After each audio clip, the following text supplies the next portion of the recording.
So officially, I am leaving Cuba. Yeah. You know, this is my brother. Yeah. When you come to Cuba, you talk to him. You talk to him, and this is his brother. Yeah. So I don't know how to thank you guys. You know, experience, I'll remember for what you did. I know you could have been sleeping, you know, but you stay up just so I could take off. So when I come back, your shoes, Cuando él venga, te va a traer unos zapatos. we're changing this. Your dress, Te va a traer unos. we're changing this. Bling bling for the chicas. Yo, so Aquí no hay café. as you can see, I'm at Jose Yeah. Marti's. Dime. No demora porque tengo una carrera a las No, 7:30. no, vamos ya, nos vamos ya. Sí, sí. Todo bien, nada más acompañarlo hasta aquí. So My brother. yeah, next time you come to Cuba, Yeah. you talk to Ore. Entra por aquí, papi. Entra lo de lado. La costelería. Ahí. If you come to Cuba, you don't talk to Ore, you got a problem. So I had a good time, and the experience has been amazing. I got so messed up the last day. I don't know. I blacked out.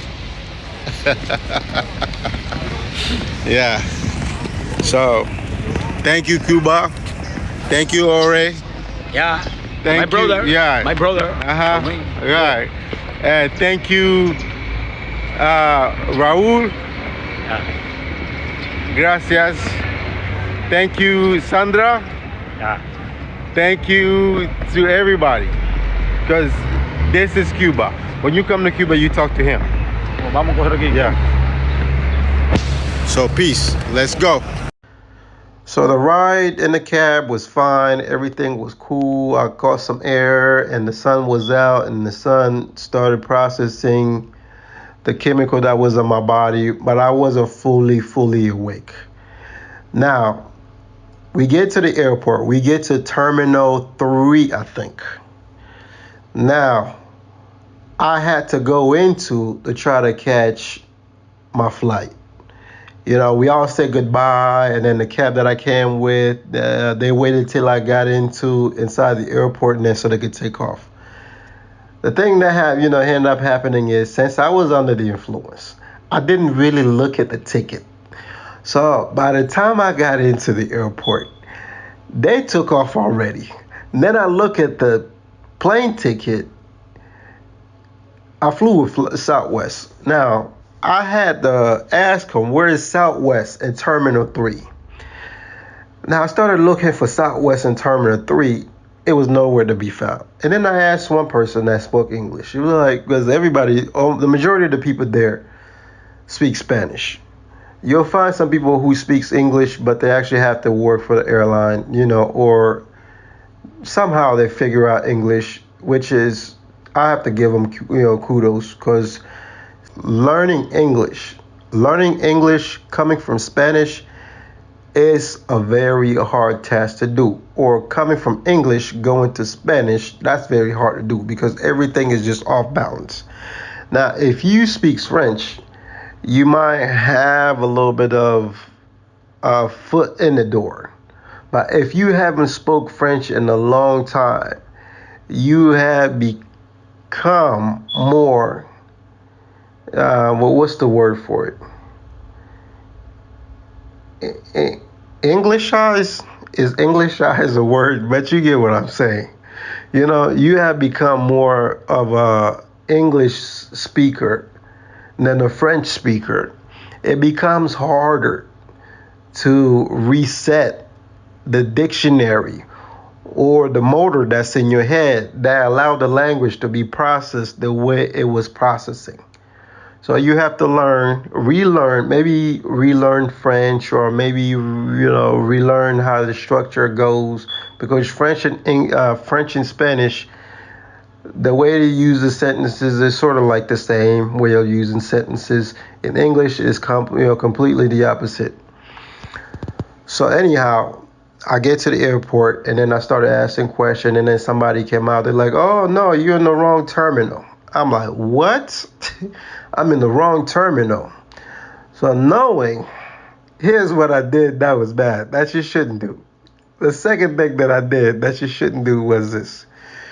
When I got to the airport, since I knew I didn't need Cuban money, I just took every single pennies that I had in my pocket. I gave it to my friend. I was like, you know what, bro?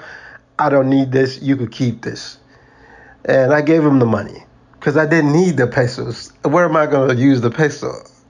You know, if I knew better, I could have just kept the pesos and then next time when I come to Cuba, and then use the pesos, you know?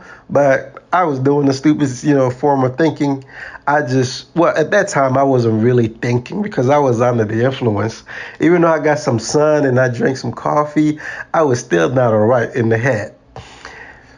So when they told me that the terminal for Southwest was Terminal 2, now I'm thinking because the same style you'll see these this style of airport. If you ever went to Miami Airport, the Fort Lauderdale Airport is sort of like the same as Jose Marti's airport. In what way? In a way where the terminal are so separated to the point where you gotta catch a cab or a bus to go to the second spot. When in many other terminals, you could just either just walk through it. Walk through. They have like a maybe like a underground. In Atlanta, they have you take like a train. You take a train, and then the train leads you into the terminal that you're going to. In Chicago, I don't know if it changed in Chicago. Yeah, I think Chicago is train too. Yeah, Chicago is train too. Where was it that has there's different places that have different style where you don't have to take the cab or take the taxi or take the bus. So anyway, now they tell me that I have to take a cab in order to go to Terminal 2 because it's far. Now being drunk, well being not drunk, being not in a sober state, semi drunk. I had my bags. My bags was heavy. Now I had to walk through that highway. I started walking through the highway. In the midway, one of the police officers, soldiers, asked me, "How can I help you?" And I was like, "Man, listen, they dropped me at the wrong terminal. It was my fault that I didn't look at the terminal because I came with the taxi, and then after the taxi, I just give all my money away." So now I had to find Terminal 2.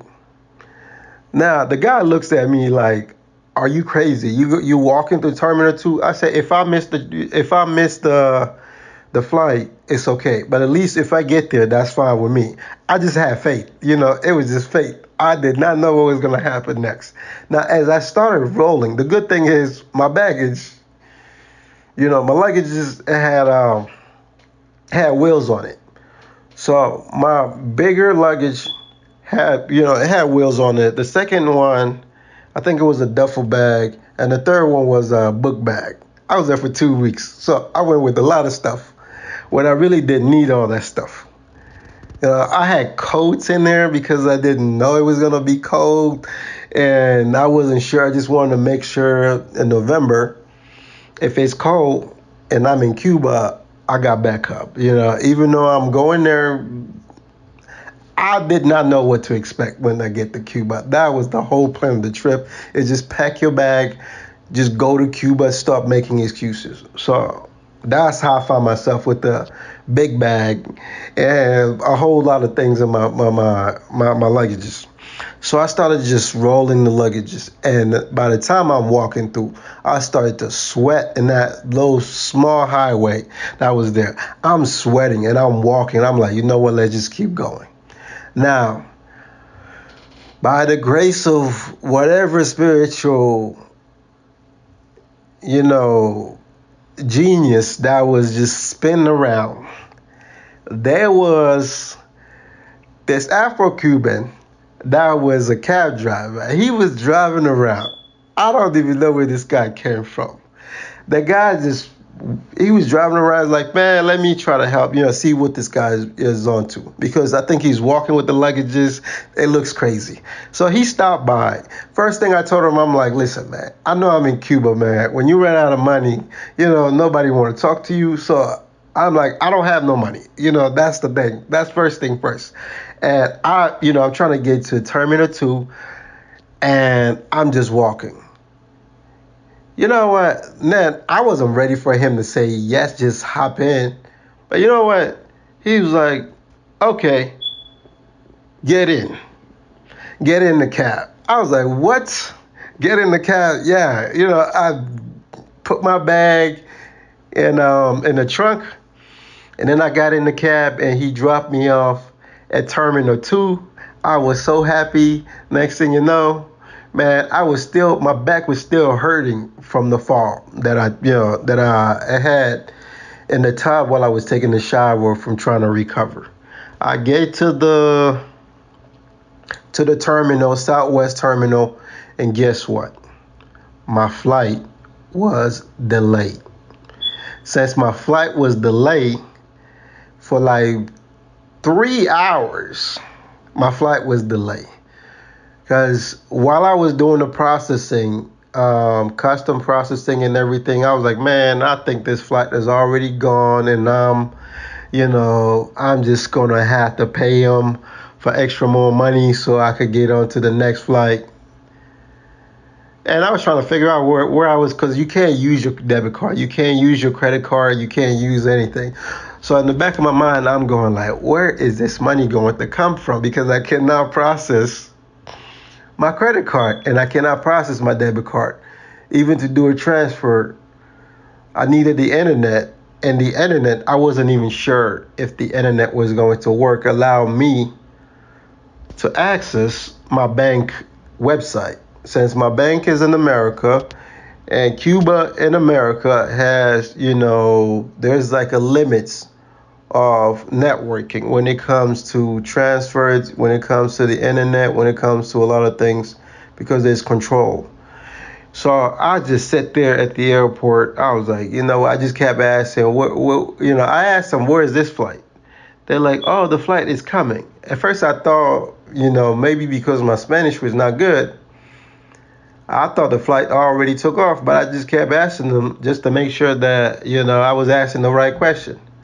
And the next thing you know, I get a notification on my app from Southwest telling me that the flight was delayed, and they apologize for the delay of the flight. They offer me a coupon for beverages, and they also offer me $100 discount on my next flight. I was like, what? And I took that flight. I got to Miami. When I landed to Miami, I couldn't really, because I was supposed to spend like one day in Miami. I get to Miami, I couldn't do nothing because my whole body was aching. The pain in my back, and still being semi-drunk at the airport, just had on my shades on. I didn't move. I just sat still. It literally felt like that Hangover movie. I got back home. I wasn't so good. I was health-wise. I wasn't so good health-wise.